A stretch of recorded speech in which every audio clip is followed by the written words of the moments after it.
Greetings, all. It's Max, and we're back, and we're going to try this one again. Break out the non-Microsoft Paint and like Paint.net or something. We'll see if this one will work for me a little better. So, anyways, having a little discussion here about easy believism as a term that's kicked around as being a sort of a negative connotation to people who believe in once saved, always saved, which is really the only logical doctrine out there, because how could you do something bad enough that God, his blood himself, could not pay for? Now, you call this a license to sin. They say, oh, it's a license. All the cults, all the works-based cults out there, you got a license to sin. And it's like, well, it's the same as anybody else's life. The more good things you do, the more the good things you see in your life, and the more healthy you are, and the more prosperous you are, and the more you're down here into the immoral stuff, the worse your life is going to be. And this is true for saved and for lost people.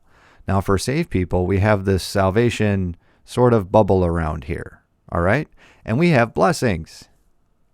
Okay, we have blessings, and we also have curses.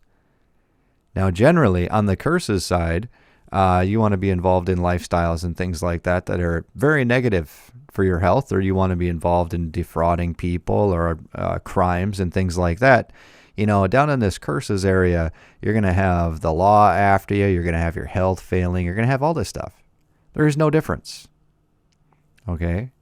The difference here is that if you're a saved person, before you can get outside of this salvation bubble, God is going to take you out. Okay? He's going to take you out. We got this death here before you hit that bubble. I was doing some woodworking, and help me visualize this a little bit. We're looking at this, and the reason for the circle and the line, this line here is a Christian walk. The reason that we are specifically using geometry is I want to look at like how what a Christian walk should look like, right? So we got our line here. Okay, I want to show that, you know, even making a very, very slight change down here, you may not even be able to see it right here. Down by the end of the road, you've got a decent change where now your walk is quite far from where you were just by making a simple change, whatever that change may be. And this timeline here of what your walk is could be a day, could be a week, could be a month, could be a year, 5 years, 10 years, it could be a whole lifetime. But the small change you make here is manifest that much more powerful the longer that you go on in the positive side, right?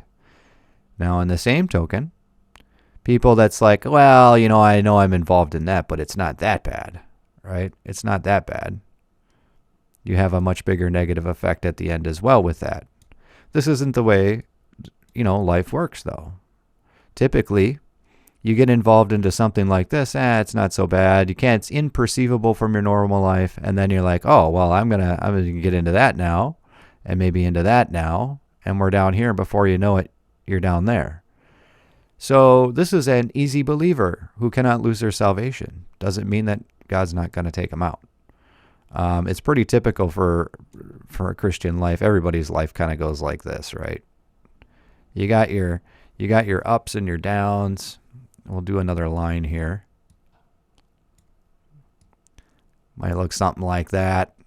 And ideally, you want to have something that your downs are no longer going down into the immoral side or into the very definitely bad side, right? And your slip-ups are more, you're not as good as you were before, and you failed yourself or you failed God, but it's not something that you're hurting anybody or anything like that. It's personal failure. This is the ideal way that you want to be, but this is not everybody. There are quite a number of people where, they get called out by these miscellaneous internet heretics, right? Where if they don't see a change in someone right away, then they must be lost. And they boldly proclaim who is lost or who is saved. But hey, maybe they're down here in this small change part that's almost imperceivable. And then you see that person, a year later, and they're right here. You see them at this point, and you notice this huge change in this person. Wow, they seem like a totally different person, when really all they did was make this change back here. And to them, they don't even remember or even know what you're talking about, because they know in their mind that they're still, involved in this, that, or the other thing, or in doing things that they aren't real proud of or something like that. But you'd notice a change because it's a huge difference. You can see there's a line, definite line from where they were, definite line to where they are now, right? And over here, it actually is going to be way more. And that is your Christian walk. Now, the farther you want to stay up in here, say the more eligible you are to be blessed by God, right? And the more you want to hang out down here, you're not going to be getting too much for blessings. So as far as your easy believism doctrine, it has nothing to do with the gospel or anything like that. It's people being mad that it's a license to sin. Now look, it doesn't matter if you're lost or saved. If you're on this path down here, it may not be God directly changing your course. It may just be the lifestyle that you live that is dealing with you, right? Depending on how you want to live your life, and you want to, go out and go mess around and play around, and you end up with cancer or some other kind of disease or something like that, that's just a result of consequences of your normal life, right? Now you could be up here and start to get involved in things you shouldn't, where you might be a Christian, but then you go into taking advantage of people, like a lot of the pastors of so-called pastors of your phony gospel of prosperity and stuff. Every God wants everyone to be a millionaire and have maids and stuff, and it's like, well, what about the maids? If that was the case, why would there be maids if God wants everyone to be a millionaire, right? Well, you're involved in that spiritual realm, in God's realm. It's like, yeah, you're up some serious knocks. And people who get in trouble with things, there's always like, oh, it was just a random coincidence. There just happened to be a cop on the corner when I was speeding or something. It was just a coincidence that this happened or something like that. And it's like, you think so? Do you think so? How everything worked out just that way that it did to make sure that you got caught or you got busted or whatever.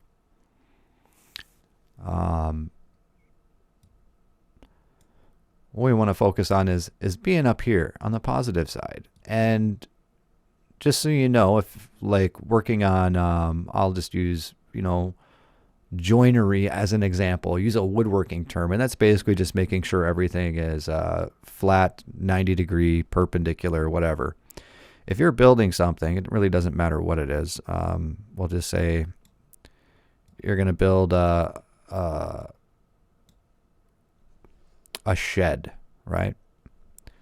And you have your calculations off right here on this end where this board joins up to this other board, right? Just off by a smidge. If your shed's 20 feet long, by the time you get down here, you have a huge problem, right? It works the positive way too. You make a positive change in this direction, you get out to here, and you don't even remember the old path that you were walking on, right? Small, subtle changes. And what typically happens is when somebody gets saved, they're walking their thing, and then they're on fire with the Lord, right? And then they're way up there. And then what happens is they are like, oh, the church, they want to run out and join a church. They want to run a YouTube channel. They want to do all these things. They want to go street preach. And they keep hitting roadblocks, or the church they go to kind of gives them some funny ideas or something like that. And then it brings them right back down, right down here. And it's like, well, that discourages a lot of people, but it's kind of a natural process that every Christian goes through. I'd suggest the best way to go about it with everything is, making your little incremental changes here, right? Otherwise, you're going to end up with this tidal wave sort of thing, right? We don't want the tidal wave sort of thing. But this is life, right? This is life.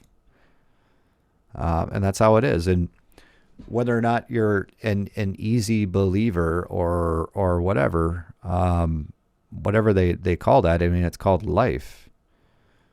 The difference is when you're saved, you're never going to get out of this salvation bubble. You're stuck in here. But you can go real far down here. Okay. My little graphics going.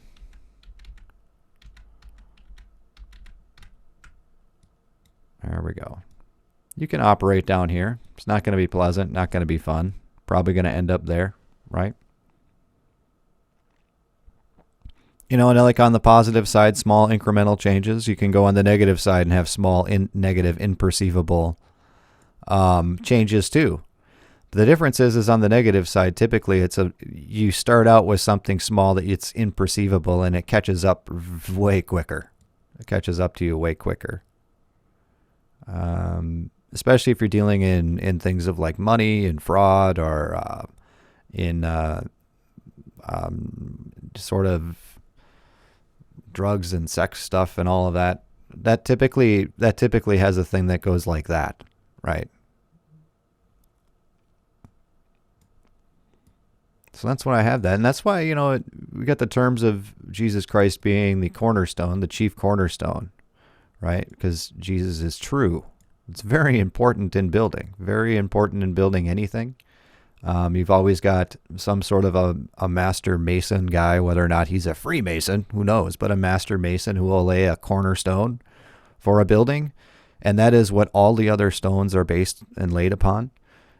In woodworking, you've got joinery where you're always starting with something to be perfectly square, because if it's just the slightest bit out, if your saw blade had a bent tooth in it or something, by the time you get to the end, the longer that this line is, the more out it is going to be, right?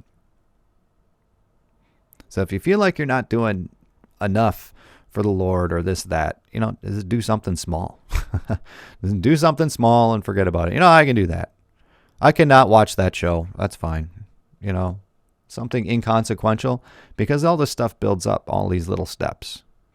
Before you know it, then you get down to here and you're like, whoa, what happened? You start at this imperceivable line here.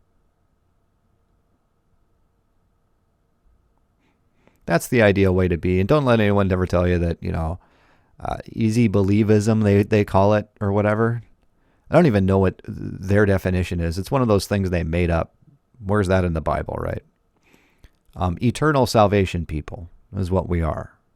As that you eternal security, eternal salvation. Once you're saved, you're saved. This is how it works. You're not getting away with anything, just like a lost person is not getting away with anything. Okay? And as for the people as like your deathbed confessions, and those are people who already believe, right? They just won't admit it to anybody until the end. And it's like, why would you not want to have the benefit of God walking with you? Why? Why would you not want to have the benefit? You just want to have this part? Why would you not want to have the benefit? You'd want to get the benefit as soon as possible.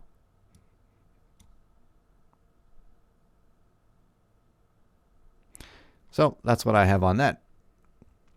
Until next time.